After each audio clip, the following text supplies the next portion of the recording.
Cumprimentar você com um bom dia na paz do nosso Senhor e Salvador Jesus Cristo. Sou Daniel Abreu, diácono, dirigente do culto do meio-dia no Templo Central da Assembleia de Deus de Santana. E hoje nós vamos começar de maneira muito simples uma reflexão sucessiva sobre o Evangelho de Jesus Cristo segundo escreveu Lucas.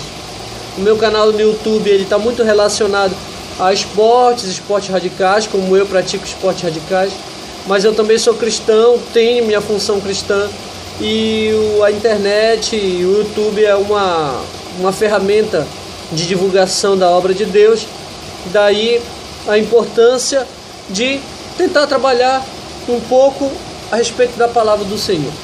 O primeiro texto que nós vamos compartilhar com você é Lucas, capítulo 1, versículo 37, que diz o seguinte: porque para Deus nada é impossível. Aqui nós iniciamos o Evangelho de Lucas, que foi um homem espetacular. Lucas, interessante dizer que Lucas não foi um discípulo que andou com Jesus. Ele não foi um dos 12 que viu de maneira presencial, os milagres de Jesus. Mas como é que ele tem um evangelho que ele escreveu assim tão completo? O Evangelho de Lucas ele foi escrito em bases históricas.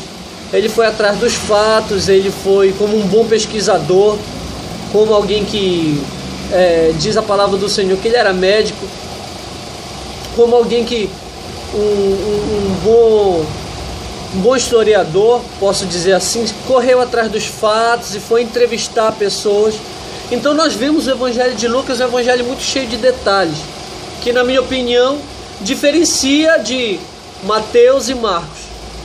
No caso, nem se compara com o Evangelho de João, porque o Evangelho de João já era um evangelho, não é sinótico, é um evangelho na qual ele, pelo fato de ser um discípulo amado, ter um vínculo com Jesus, ele expressa Jesus na sua maneira divina.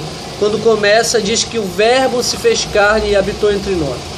Lucas ele não trata dessa forma, mas você vai ver que no Evangelho de Lucas tem muito mais milagres e muito mais parábolas que nos outros evangelhos. Lucas ele fez questão de ir atrás e procurou saber, e ele escreveu um evangelho muito completo. A obra de Lucas está dividida em duas partes. Primeiro é o Evangelho de Lucas e segundo é Atos dos Apóstolos. Na verdade era apenas um volume que se dividiu em dois, que se tornou o Evangelho de Jesus Cristo segundo escreveu Lucas e o livro de Atos dos Apóstolos, que é de autoria de Lucas também. Aqui, onde nós lemos em Lucas capítulo 1, principalmente no versículo 37, nós vemos o cuidado que Jesus teve, que Deus teve ao enviar Jesus para a terra. Deus teve um cuidado muito grande na escolha dos seus pais, de Maria, os cuidados ao escolher José, que era um sacerdote, alguém que já tinha a vida consagrada na obra de Deus, Diz o seguinte, que para Deus nada é impossível. O anjo chega com Maria e anuncia para Maria que Maria então iria ser mãe. Mas Maria então não era casada, Maria então ainda não tinha engravidado.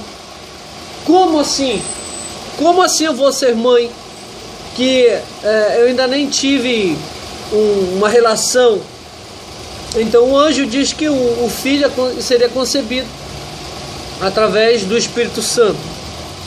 E aqui é interessante argumentar, porque para Deus nada é impossível. Talvez aos olhos da medicina, aos olhos da ciência, aos olhos dos incrédulos, eles jamais levariam em consideração que Maria foi escolhida como mãe a partir do Espírito Santo. Mas nós, pela fé, é isso a importância da fé.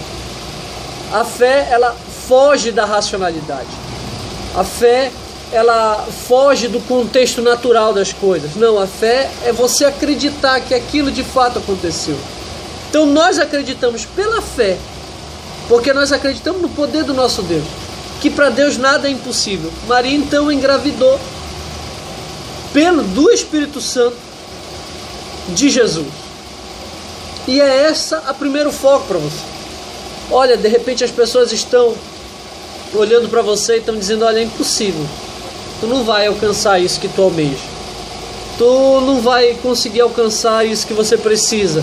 Mas, querido, eu vou ser instrumento de Deus para você nessa manhã, dizer que para Deus nada é impossível. Não interessa o problema que você está passando. Para Deus nada é impossível. Aos olhos da ciência era impossível Maria engravidar do Espírito Santo. Aos olhos das pessoas que estão ao teu redor é impossível de você sair dessa situação. Mas, querido, fica com essa palavra. Para Deus nada é impossível. Eu não sei o que é que você tem passado. Eu não sei o problema que você tem enfrentado. Mas em nome de Jesus, que você venha alcançar a sua vitória. Sabe por quê? Porque para Deus nada é impossível. Se você buscar auxílio do homem, o homem pode até falhar. Se você contar com empréstimo, um banco, de repente você pode gastar tudo e não sair do nada. Mas, querido, se você confia em Deus e tem fé, para Deus nada é impossível. Amém? Que Deus continue abençoando você. Vamos ter outros encontros aí durante esses tempos aí. Quero fazer uma breve oração. Que Deus te abençoe em nome de Jesus. Santo Deus e Pai. Deus, te peço, esse meu querido amigo que está escutando esta mensagem no YouTube, tão simples. Senhor Deus, abençoa a vida dele, a vida dela. Que possa ser abençoado por Ti. Essa pessoa sai daqui, no final desse vídeo, acreditando que Tu és o Deus que faz o impossível. Então,